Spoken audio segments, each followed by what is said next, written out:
And we're live. Hi, everyone. Thank you for joining us today. I am Cinthia Moore, and I'm the Las Vegas field organizer for Moms Clean Air Force and Ecomadres. We have two very special guests today joining us for Latino Conservation Week. We have Felipe Benitez, who's the executive director of Corazón Latino. And they're one of our partners. We've done many events with them. And also Dr. Bartlett from Iowa. She has previously joined us on a cafecito with Karin, our Iowa state organizer. But I wanted to have Felipe give us a quick, tell us a little bit more about the work that he's doing in Latino Conservation Week. Absolutely, and thank you very much, Cinthia. Thank you, Moms Clean Air Force, for having it. Ecomadres for having us here. I'm an ecopadre or a compadre. I don't know how we're translating into Spanish. I have an 8-year-old. I'm really honored and pleased and delighted to be with my good friend Suzanne Bartlett. She's a great. You'll hear all about her and all of her great experience. But we're, as Cinthia mentioned, we're celebrating two important weeks. Last week was National Forest Week. And this week is Latino Conservation Week. So for us, Latinos in conservation, this is like Christmas time. We have like 2 solid weeks of celebration. So it's like the posadas. We cannot just do one day. We do 2 weeks of celebration. So Latino Conservation Weeks was an initiative started by Hispanic Access Foundation with my friend Maite Arce. And the idea is to really bring diversity, culture, all the richness of Latino culture and others, and anybody's welcome into conservation. And the premise is really to open our public lands, which belong to all of us. Public lands, it's which could be a national park, a national forest, or your neighborhood park. They all belong to anybody who's in this country. And two, it is our responsibility to care for those public lands. So that's a little bit the mission of Latino Conservation Week. And for the past, I think, 5 years, we've been organizing events. We have rafting, camping, walks, bailes. I mean, a lot of great stuff. Obviously, COVID has put a little bit of a challenge, but we are still celebrating. We're doing a lot of online activations. So if you go to Latino Conservation Week, you'll find anywhere from virtual walks to forest therapy to concerts to conversations like we're having now. And again, now in this particular moment in our nation's history, it's very important to continue to have these conversations, these interactions about how do we make our public lands welcoming to anybody and everybody. And why? Because not only because we want to build more stewards of the land, but there's a reciprocity. The more we care for the land will care for us. And that's why we are having this great conversation today with Suzanne. So I'm going to pass it back to you, Cinthia. Thank you, Felipe. Thank you so much for sharing that information about how Latino Conservation Week started. I know here in Las Vegas, there's been, in the past, there were a lot of events as well, but because of COVID, everything's been moved to a more virtual setting. But I wanted, Dr. Bartlett was talking to us earlier before we got on about how it's important for us to relax and take some time for us to clear our minds. And because we're so stressed right now, we have different issues, different things are stressing us out with COVID, and a lot of us are finding ourselves more at home and with our families, and just different states have different mandates. And so Dr. Bartlett had an invitation for all of us for relaxation. And I wanted to, if you are able to join us right now, please do. If you're not able to join us right now, you can always come back and watch our Facebook.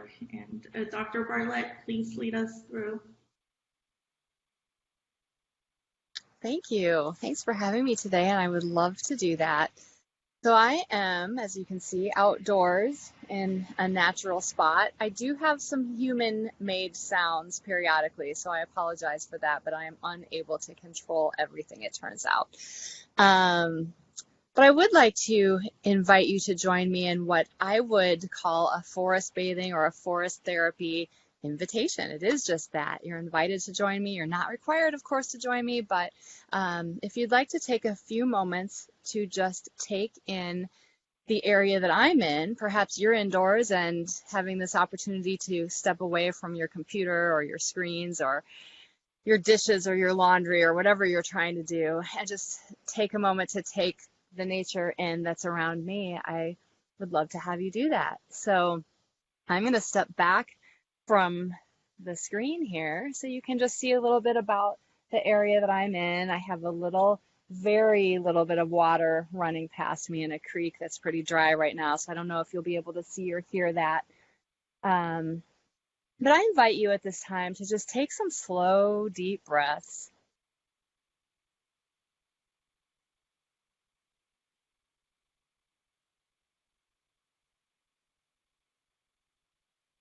And just start to notice, either in your own environment, perhaps if you're outdoors yourself, or even if you're sitting next to a window and want to look out the window, or perhaps you're sitting next to a potted plant, you can use that, or you can use my screen here. Just take a moment to kind of gaze upon this scape. And if you'd like, you may take a moment to close your eyes and listen to the sounds. Starting first with the sounds inside of yourself. You might notice your breathing or your stomach growling, your heartbeat.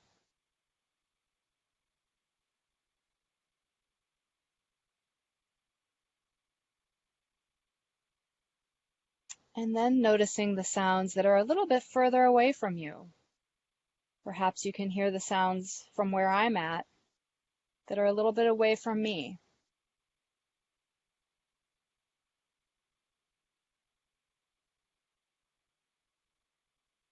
And imagine that you're just taking these sounds of nature and bringing them into your body.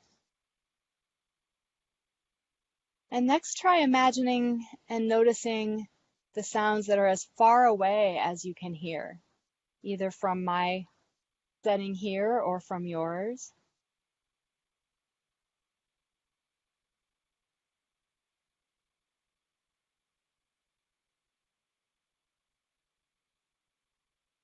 Just noticing the natural sounds. And imagine bringing all of these sounds from far away and from closer to you and even within your body. Imagine bringing all of those sounds into your body. Take a moment to notice the way the air around you feels. If you're outdoors, you might notice the way the air moves across your face or your hair or your clothing. If you're indoors, perhaps you can just imagine outdoor breeze.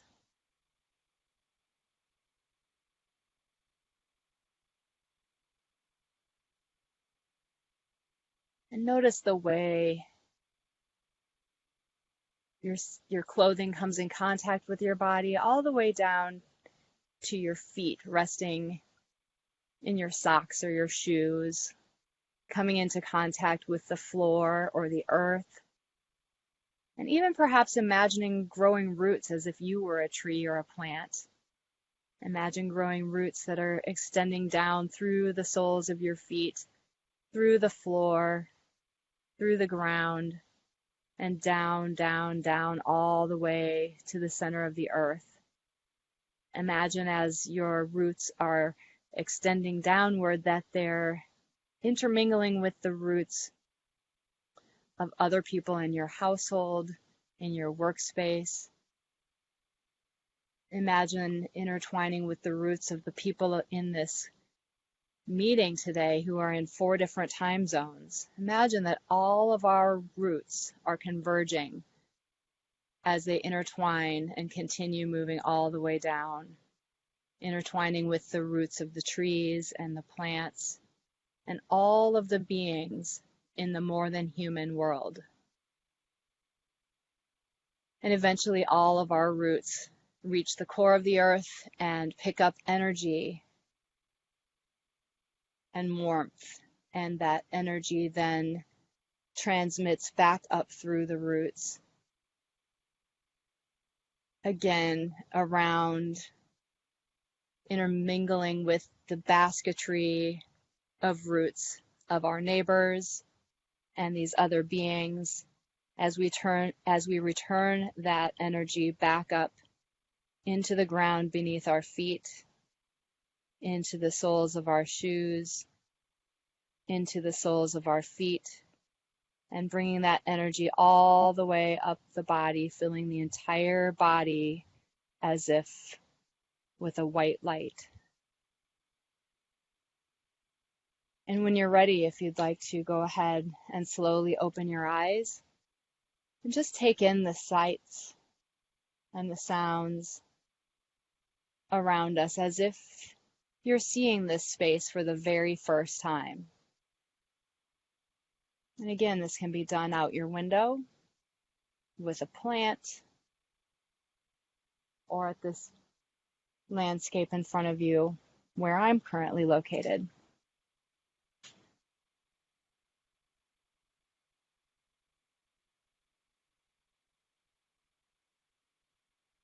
And with that, we'll return to our call and continue our conversation. You might notice the way you feel from before we started that to now, and just see if you notice anything different about the way you feel, either mentally or physically. I know I feel different. I certainly feel different. I feel much more relaxed, and I think as someone that lives in the desert and it's so hot, I don't always take the time to go outdoors and enjoy what the outdoors have to offer. Because again, it's so hot, and I just think, oh my gosh, if I go somewhere, it's just going to be so hot. But thanks for leading us through that. It's important for us to take a step back from what we're doing and enjoy nature and everything it has to offer. So I really appreciate that. I would vote that every webinar, every meeting that we do in our lives, we should have this recording. It opens, helps center. Like, now I'm ready to talk about conservation. Right. Thank you. I could not agree with you more. Yeah, Dr. Bartlett, can you talk a little bit more about the work that you have done across the country? Sure. So, I mean, it's a long story. I'll try to give you an abridged version. I'm an OBGYN physician who went through a series of life events that made me realize that there is more to healing than conventional medicine, pharmaceutical drugs, and surgery. Dealt with my own burnout as a physician, dealt with some family member illnesses and conditions that made me start to ask a lot of questions about how we're treating patients, and also things that might be contributing to our ill health as a people. I did a fellowship through the University of Arizona then in integrative medicine, and in that process learned about the things that I think are so important to our health, which include nutrition and exercise and stress and the mind-body connection, looking at how important sleep is, and then getting into minute details about our nutrition. Are we getting enough vitamins and minerals? Are there things we could do, maybe even herbal medicines that could help some of our ailments and be a little kinder and gentler, as long as we know that they're safe and not going to interact with things? Maybe these would be other ways that we could treat our conditions. And maybe if we looked at this whole big picture, instead of trying to treat symptoms, maybe we could be healthier overall. And along this path, I kind of discovered nature is one of the greatest healing tools that I have to offer my patients. I subsequently studied more herbal medicine for a few more years and then discovered this idea of forest bathing of all things, and that we can take people outdoors into nature and give them an experience similar to what we just did, that is known as forest bathing or forest therapy, that comes from the Japanese term shinrin-yoku. And it's a way to just take nature in through the senses, and has been found in studies to be calming and helpful for mental health issues, and also has a number of things that it can do to help us physically. So that's it in a really sort of fast nutshell. So I've been doing a number of things related to that now over the last 5 years or so. And Susan, go ahead. sorry. No, I just wanted to ask you, because I find it very interesting that you're also part of this movement of doctors prescribing nature, like as part of a treatment, of part of addressing a condition, actually writing a prescription to go out to nature. Can you talk us a little bit about that? Absolutely. So yes, I do actually prescribe to my patients that they have a dose of nature, and people seem really surprised. However, they often return with amazing stories of what it has done for them. And I've been doing this now for about, 7 years or so, literally writing prescriptions for nature. I've been more recently, over the last 2 or 3 years, working and discovering that there are other doctors around the country doing similar things. Dr. Robert Czar, who founded ParkRx America, who I believe has been on a number of your programs as well. He and I have worked together, and in fact are nearing completion of a project for physicians, a continuing medical education project, teaching other doctors how to prescribe nature. And I can tell you more about any of that, whatever you guys want to talk about. Refraining from just going on and on and on and on and boring you all. Okay, you have questions I can go on to. So, Cinthia. Yeah. Well, I had a question. What do you recommend for those of us that live in areas with extreme heat, like Las Vegas, or people in Phoenix, or just, general or people where I am? or people that just don't have that Yeah. have little access to green space. That's such an important question, and it's one of my favorite questions, because I live in Iowa, northeast Iowa, which a number of people are not aware that it is extremely hot and humid here. We've had most of the last month over 90 degrees with heat indexes over 100. So it's really hot and awful here also. And we have the extremes of winter where it's so bad that we go for months and months where it's very, very difficult to get outdoors. Personally, I have found that I have to do it anyway. If it means I have to find the times of day or the times of the week that are the least bad, I just have to do it, because I find that when I don't, I can go for about 2 or 3 days and then I start to fall apart. And my family knows it. And they realize that I need one of two things. I need to be outdoors and I need to be physically active. And I think it's one of the best interventions for mental health to get outside. And yes, sometimes we have to intervene on our own behalf and say, get outside, even though you might have to bundle up, or you might have to go out before dawn if it's super hot out, or you might have to go out after dusk, to just know that it is good medicine. But one thing you can do, there are other alternatives too. And I think in this era of COVID, we have to look at other alternatives. It may not be safe to go to a park and be around a number of other people. It may not even be safe to go far from your house. And some people live in situations where they don't have a yard. Maybe they have a balcony or a stoop or a window is their closest access to nature. I've been experimenting personally since the start of COVID with doing some kind of forest bathing in the most unlikely places to see if we can still derive an experience of nature in some really unlikely settings. And I'm finding that it is possible. I've spent time on a sidewalk in a construction area, interacting with a dandelion.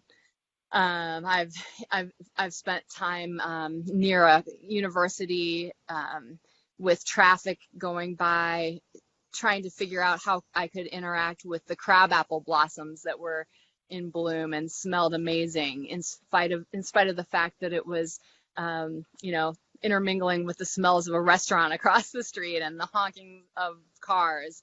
And yet, if you can take yourself out of your element and into that realm of nature just by slowly breathing and taking it all in a systematic way through the senses, just like we did a few minutes ago, you can do it. Even I've done it looking out my window, and I did it one day with a potted plant.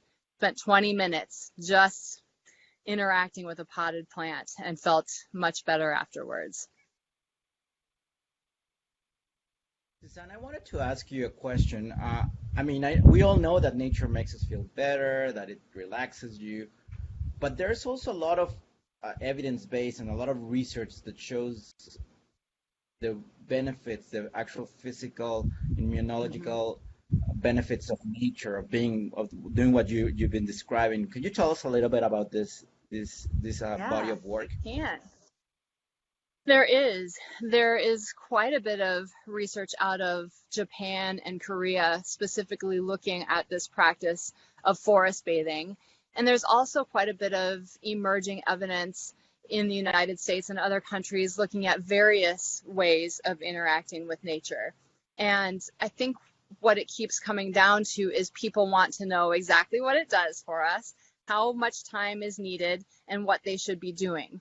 And so that's really interesting, because then it starts to actually look like a prescription that a doctor would write when we come up with what you should do, how long you should do it, your dose, your frequency, and things like that. So some of the evidence out of Japan with forest bathing, and again, that's a practice where people are taken out into nature, typically for a 2 or 3 hour experience that is guided, that is very mindful and quiet and contemplative, taking nature in through these different invitations.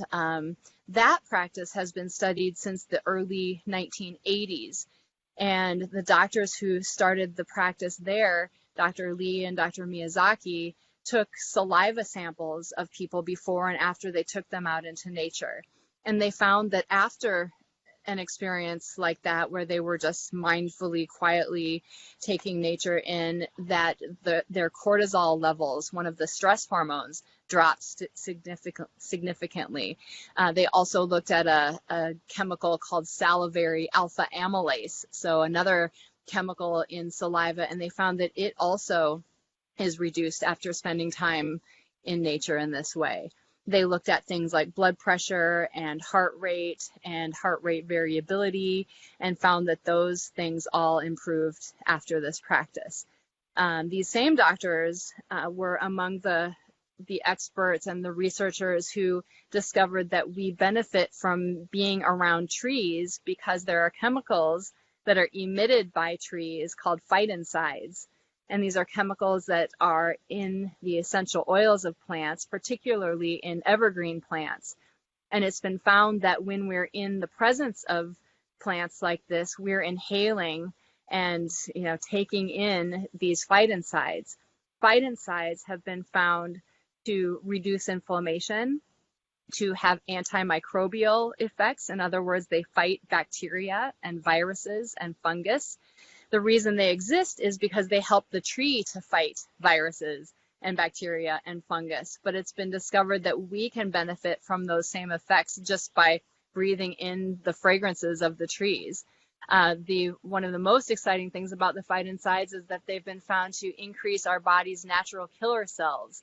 And the natural killer, or NK cells, are part of our immune system, and they help to fight infection, so really important during this time of a global pandemic. And natural killer cells also help us to fight tumor cells. And so as our body makes cells that are imperfect, which everybody does all day long, we have some cells that work perfectly, some that are not perfect. The NK cells sweep around the body and find these imperfect cells and gobble them up and get rid of them before they're allowed to continue to grow and replicate and become a tumor. So just spending time in nature, coming into contact with these phytoncides, not only helps us to fight infections, but also even to help us fight cancer. So I could go on and on about other studies, and I'll tell you another one in a minute about some mental health stuff that I'm sure you'll want to know, but I'll let somebody else talk for a sec. Cinthia, you got a question? Yeah, I did have a question. I love spending time outdoors, and even though I'm scared of heights, I do like going out there and hiking because I just love just being out there and enjoying nature, even though down I'm terrified. But what would you recommend someone that's not outdoorsy? They don't describe themselves as being an outdoor person. What do you recommend that they do, like, to start that process of being able to enjoy nature? That's such a good question. I know, I hear that a lot, and I'm the kind of person who does a lot of outdoor activities. I spend a lot of time hiking and trail running and biking and paddling and kayaking and things. And yet I'm more and more in conversations like this, hearing people say they don't know what to do outside. They don't inherently love to do those things, or perhaps they don't feel safe. And safety is certainly an important factor. Obviously, I think there are a number of things that can help with safety, going with another person, carrying pepper spray or something like that, if that helps. But again, I don't think being in nature means that you have to go far, far into nature in a place that you might not feel safe in order to derive the health benefits. I told you before we got on that I'm right now actually not very far from my car. I'm not very far from a road. I'm very close to a city park. There's that, I could be out of here in 5 seconds and be on a road that I could flag somebody down. And yet this looks like a pretty deep woods area. But again, I think you can interact with nature in tiny little settings, even in a city park, just gazing at a tree. You can derive some of those benefits. I could walk you right across the street to the city park, where there are about 4 great big white pine trees with a pine picnic table sitting in the middle. We could be sitting in that area in the middle of a city park, and we could spend time just gazing up at those trees, taking in the fragrance of that pine, which is just overwhelming, even with just 4 or 5 pine trees. Just sitting there taking 20 minutes to just gaze and breathe in the fragrance of those trees, listening to the sounds of the birds. We would even hear some kids playing and some cars driving by, and that doesn't have to detract from our experience. We can still just say, yes, I drove my car here also, so I sometimes contribute to those sounds, and yet I can just block those things out and take in this moment with these trees. And I think, for me, I think that would feel very safe. I think everybody's situation obviously is different, but I think we should realize that we can start in really simple ways that may not seem like as important as a great big, right in this time, especially of COVID, we can't go to national parks necessarily. We can't even necessarily go to a city park. So what about nature can we find in our own backyard? It might be just taking the time to spend 20 minutes gazing up a tree in our own backyard, or where you are, a cactus, or whatever it is that you can find. That it could be a water element. It can be a dandelion. It truly can be a dandelion. I have proof. And so there's something about this 20-minute mark, and one of the studies that came out about a year ago found that spending 20 minutes in nature increased almost all parameters of mental health. And so I really like that 20-minute idea. What if we just I will often do this, I'll set a timer on my phone for 20 minutes, and I'll set my phone aside, and I'll decide that for that 20 minutes, this is all I'm doing. I'm just going to sit here for this 20 minutes, just looking up at the sky, looking at the clouds, looking at the grass, a dandelion, a plant, a weed, a tree, the water, a lake. And I like to notice the way I'm feeling before I start. I'll notice the way my chest feels. I'll notice the way my mind feels. Sometimes I'll do a head to toe scan of my body and see what I'm feeling. And then I'll spend 20 minutes trying to just get out of my head, notice my surroundings, and afterwards see what might be different.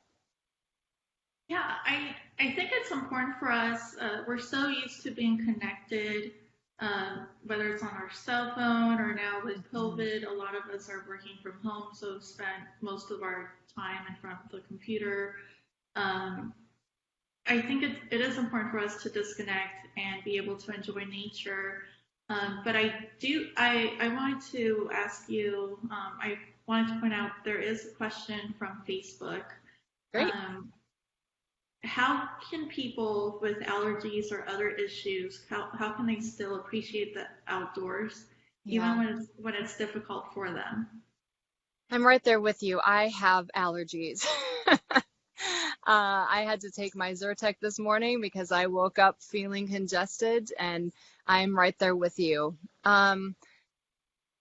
There's always something, isn't there? The mosquitoes right now, we do have some mosquitoes here. You see me swatting every now and then. I do what I can to try to deal with those situations. I take my allergy medicine when I need it. There are certain times, maybe if you're lucky, there are certain times of year that you're more affected than others. I know spring and fall are the worst, and for some reason right now something's high that is bothering me. Again,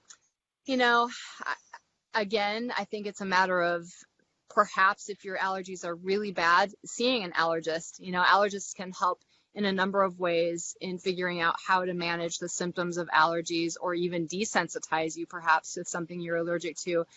If you're able to know what it is you're allergic to, then you can do what you can to avoid it. But it is a problem. It's a problem for me too. Between weather and allergies and mosquitoes and all those things, it seems like there's always something.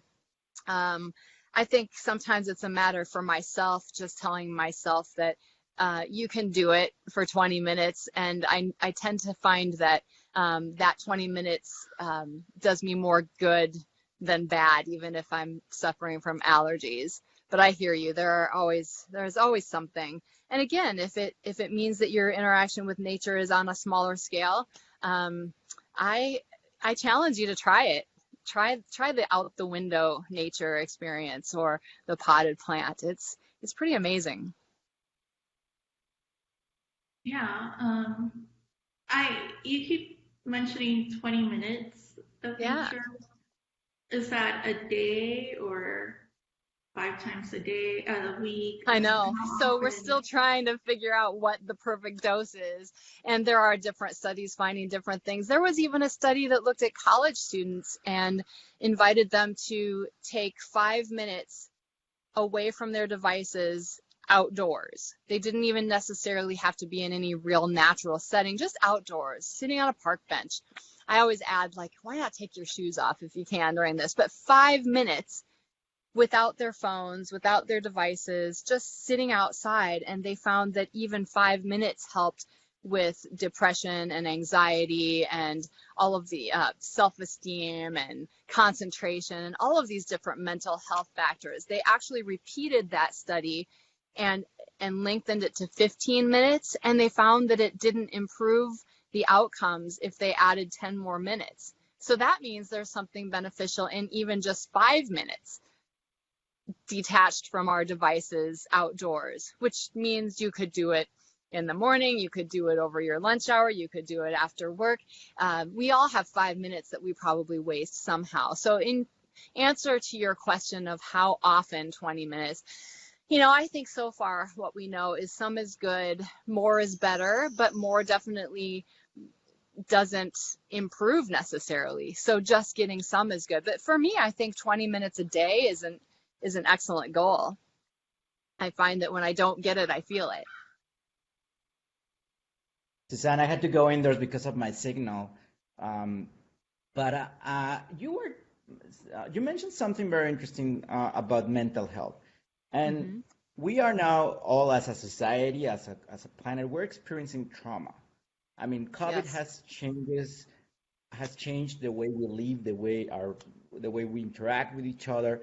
I mean, and we need to recognize that has been a pretty hard experience for everybody. Obviously, everybody has experience in different levels, and I'm Yeah, not overgeneralizing, but it's important to recognize that and figure out how nature can help us right now, especially because all the uncertainty, like schools are opening or not, or all the things that we're hearing in the news. I mean, it's just a very complex situation. And I would like you to address that and comment about the mental yeah, health and the benefits of nature. absolutely. I was pretty stressed out this morning when I left home, and I had to do some things, and was rushing to get here before we got on today. And um, this is up there with the most stressful things I've gone through. Just, people are dealing with all kinds of things along with the pandemic, lost jobs, um, schools, kids, people being ill, worrying about being ill, all of it. I mean, this ranks way up there, and we are going to be dealing with this for a long time, I think, and the effects of the trauma and the grief related to it. Um, so yeah, I think I shared some studies that have found that being in nature is helpful. But I think the bigger thing is that we know this, whether or not I sit here and spout a bunch of studies and research about nature. I think we all deep down know that it's healthful and that it's good for us and that we need it. For 50,000 years, humans have been trying to evolve and animals have been evolving on this planet, and we've been outdoors through all of that time, except for the last couple hundred years. And at least even even 300 years ago, much more time was spent outdoors. And it's really only been even in the last probably 50 years that people have been so confined to indoors and so reliant on technology and so just divorced from nature. So many people don't grow their own food anymore. So much of the food we eat is not even necessarily food. It's so processed and chemicalized that I think that there's something very grounding to just get back to what we know we need, which is putting our feet on the dirt, taking off your shoes, sitting outside, getting some sun, which gives us vitamin D, taking in these scents and fragrances that our bodies know that are there to heal us. And that you mentioned the reciprocal relationship at the beginning of the conversation. And we do have this reciprocal need to have a reciprocal relationship with nature. That's how we've evolved, and that's what we've needed. I think it's only been in this time where we've started to look at nature as something that we can take, a resource, things that we can extract or remove or get from the earth.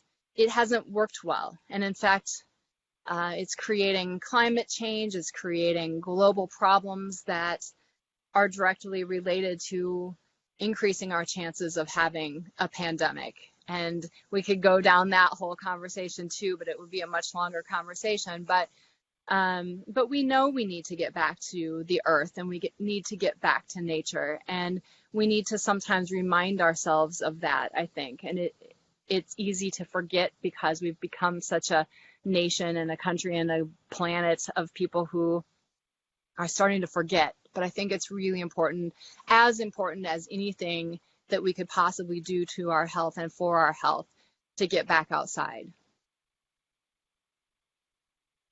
The doctor is prescribing it, so Latinos, we follow instructions from the doctor, the teacher, and y el padrecito, and the priest. Obviously, I'm generalizing, but no, I think it's very important from professionals like yourself to really tell us this and remind us of the importance of this connection. Suzanne, since we're in Latino Conservation Week, I would love to hear a little bit of your experience treating and caring for Latino communities and communities of color, both throughout your career, and and just overall your recommendations for our communities who, unfortunately, as we've seen over and over in studies and in impact, they're getting hit the hardest through this pandemic. Yeah. It's something that I feel increasingly called to address. It's something that I didn't know, honestly, until very recently that I had a right to be at the table for, but something that I feel very moved and called to be involved with to the extent that I can. I have cared for people of color and Latino populations during all aspects of my career, from my residency in Pittsburgh in an inner city hospital where we had a very diverse population, up until most recently working in a small rural hospital in Iowa where our Hispanic population was probably between 15 and 20%, despite the fact that our Latino population in Iowa is about 6%. So I did have a high population of patients. So yeah, I don't know. We've talked about this, Felipe. What would you like to talk about in relation to that? No, I mean, it's important. I mean, the experience with especially Latino communities, it's immigrant communities or community or families that may have 2 or 3 jobs, or they may be at a loss. How important it's to remind them that taking that time for themselves, for their family, it's extremely important nowadays. And I always like to say that Latinos and a lot of our communities do not need to be taught or explain how nature or how to move out or how to recycle. We do it because it's part of our culture. I say it's part of our DNA. Doing conservation is being part of our DNA. That's what we. So sometimes it's just reminding, and I think as a human race, it's just reminding ourselves that we belong to nature. We're part of nature, and we need to come back to those roots. So I think it's important because we lose that, like especially now in COVID, like you find excuses not to go out and not to do things. I mean, I'm guilty myself. Like right now, I haven't done it. So I just want to address that. Yeah, it's so true. And your point about people in multi-generational households where, we have to take care of each other, and perhaps one person isn't working who was before because of COVID, and all of the added stressors and pressures that exist right now in so many households. It can get pretty bad, and it can get pretty bad quickly with stress and tensions flare. And I think being able to allow ourselves a 5-minute break, a 20-minute break to go outside and realize that the rejuvenation of that short amount of time is worth it, both for your mental health, to be able to take a step back and maybe have a clearer mind. It's important for our brains cognitively. It's important for our physical health. It's important for our ability to strengthen our immune system in the event that we would get sick with COVID. And so this is real medicine. It's, I believe, as real as any medicine there is out there, to take some time to do that. I agree. Cinthia, can I just add one thing, and I'll pass it back to you because I know we're on the final stretch. I just want to make a plug, really important about these times and how challenging. Suzanne, you talked about it, about how we still need to, obviously, being out there, we still need to follow the protocols that health authorities have established, like social distancing, wearing a mask, being in places where there's no congregation. So we are Corazón Latino is part of a coalition called Recreate Responsibly, and there's a lot of guidelines. It's very important that the most important, go places that are close to your house. This is not the time to go and cross country to the national parks. Have a plan. Make sure that you know if the facilities or the park or wherever you're going, it's open. Bring your water. Bring a mask. Wear a mask all the time. Hand sanitizers, food, especially now in the summer. We want to make sure that people stay hydrated. leave no trace. Again, part of the reciprocity. Make sure that you take all of your whatever you bring, you take back, and don't take anything else from. So and another point that has been stressed in this past few weeks is make it welcoming, make it inclusive. Everybody has different ways of enjoying nature. Some of them may be very quiet. Some of us might be a bit too loud. Kids enjoy it in a very different way than adults. I mean, there's no right or wrong way to enjoy nature. There's just enjoying nature. So that's important for us to understand. Be respectful of distances. Be respectful of everything, even if others are not. I think it's your own. But yeah, wearing a mask is super important. So I just want to make sure that this is straight, because we need. I mean, we want people to go out, but at the same time, we need to make sure that they are doing a very responsible, very careful way, because we're in tough times. So that was one of my point. And I remember your first one of your first essays during the pandemic was hold yourself. COVID is coming. Hold yourself to a tree. And it's just so beautiful. And we publish it in both English and Spanish in our Facebook and in our blog. And it got probably I think we got like 100,000 reads out of that. It's just beautiful. So yes, it's one of the best. So that I just wanted to raise that, and Cinthia, give it back to you, because I know we're on the final stretch. Yeah, I just I have a quick question. I have a 3-year-old, and before this happened, I was introducing him to nature, and we would go to the mountains, and he was so excited and happy. What is it that you would recommend for those of us that have small children or just children in general? How can we start introducing them to nature during this time of COVID and doing it safely? Absolutely. Oh my gosh, there's never been a more important time to get kids outside. And I think whatever you can do to bring nature to your kids, or your kids to nature, by all means do it. Certainly if you can find a place that's not overcrowded, that's important. Playgrounds. At first we were really worried about COVID being transmitted from surfaces. There is less concern about that now. We know that it's mostly airborne through droplets. It can survive on surfaces, hence all the importance of cleaning. But I think we can safely have kids outdoors, whether it's playgrounds, whether it's hiking. You know, kids create their own games outside.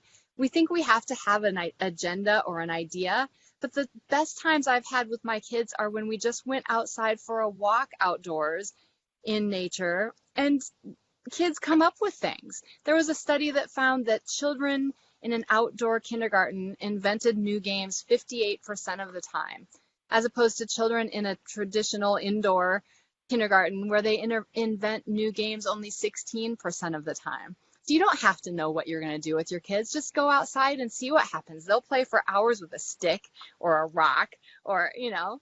And so I think that's one of the most important things to realize is you don't have to have a plan. You don't have to have any expensive gear. You don't have to have expensive toys. You just go outside and play with what's out there. I'm going to do a shameless plug, Cinthia. There is a website that we help co-manage with the Forest Service called Descubre el Bosque, descubreelbosque.org, or discovertheforest.org, that has a lot of guides of what to do in nature. It's sort of like some ideas, but I agree with Suzanne that just free play. Just let them come up with whatever they want. That's the best. Dr. Bartlett, do you have any final thoughts that you would like to leave us with? Oh my goodness. I think we've talked about so much, and we could talk about things forever. I do have a website if anyone is interested in some of the blogs and articles I've written that Felipe mentioned. It's just integrativeinitiative.com. I have a book too. Can I give a shameless plug for that while we're here? Yeah. It's the outdoor, okay, is it all right? It's the Outdoor Adventurer's Guide to Forest Bathing, and it does talk about ways to interact with nature, and gives specific invitations that you can use when you go outside if you're looking for, some guidance as to how to do some of those things like we did in the very first little invitation. So the whole book is invitations for how to interact with nature. So if you're looking for some of that, my book, and there are other books on forest bathing that give specific ideas. Great, thank you. I'm definitely going to check your book out. Felipe, do you have any final thoughts that you would want to leave people with? Yeah, we're still we still have a few days left for Latino Conservation Week. There's a lot happening on all parts of the country. There's great groups doing amazing stuff. On our end, Corazón Latino has a couple more conversations about diversity and inclusion on our public lands. We have 3 really exciting concerts. One coming from Puerto Rico on Friday. Saturday, we have one with mariachis from the Saguaro National Park in Arizona. And Sunday, we have an opera and guitar ensemble doing to celebrate a new partnership that we just started with the National Park Service in Chesapeake Bay. So it's different ways to celebrate our culture, to celebrate the outdoors. But the best way, I think, is to just go out, be out, as Suzanne has established throughout this conversation, even if just go out and hug a tree. A quick thing, if people see the picture that I submitted for this particular conversation, I'm hugging a tree. Well, guess what? That was taken outside City Hall in Sacramento. So it was not even it looks beautiful. It's just 3 or 4 trees. They have a small urban forest there, and we were doing a lot of work around there about on different forestry issues, and it just needed a break. It was a very stressful time. I just went out, just found a tree that called me, just hug. I'm a tree hugger. I don't deny it. Hugged the tree and then took that picture, and I really love that. And that's exactly that's. And it sounds cliche, but do it. I highly encourage that. Take 5 minutes to close your eyes and just hold on to a tree. I mean, it sounds really cliche, and your life will be different. It is, but it's also really great. It's so good. So good for you. Good medicine. Well, thank you so much, Doctor, for joining us. Thank you so much for having me. And thank you, everyone watching, for spending this time with us. And I hope that you take some of the advice and recommendations that the doctor has recommended.